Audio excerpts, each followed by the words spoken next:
Guys, ito yung paborito kong pusa, oh. Ito si Dampot. Paliguan natin siya, pero saglit lang guys, kasi bawal sa pusa yung talagang pinapaliguan sila. Parang nagkakasakit sila ganyan. Ayan. Sana hindi lang tayo makamot. Babad mata natin siya. Ayan. Likot. Ayan. Musya na siya.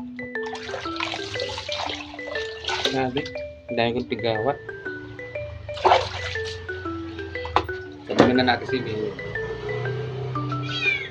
Wait lang.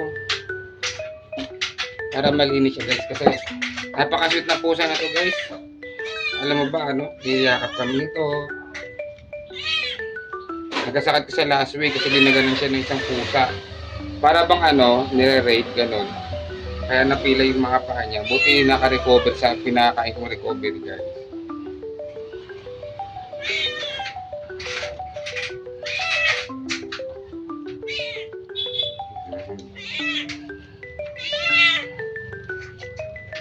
Lang, honey.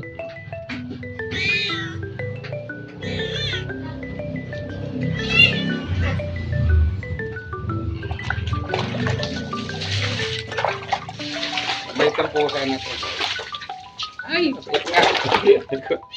Wait lang. Nakalmot ang daddy. Sabi na nakita ng abit ako.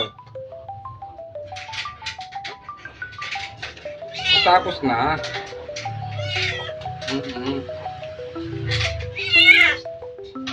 Mapit ka dyan. Ay! Diyan ka lang.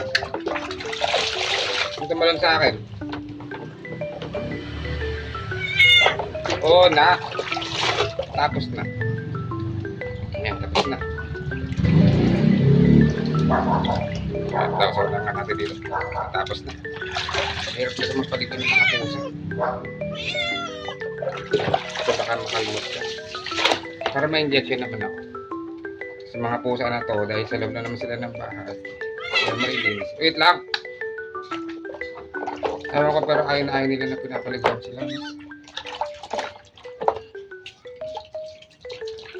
Tubig ka dyan.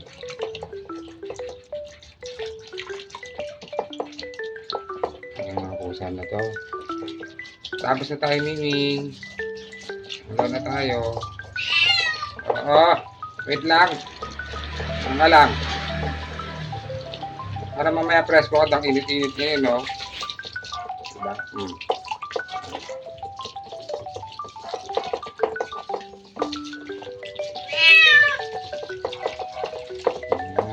Hindi malinis kayong lahat.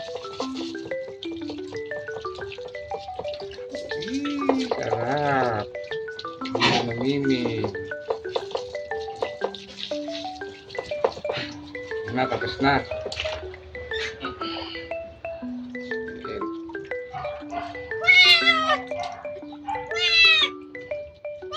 Nasaan na natin siya guys.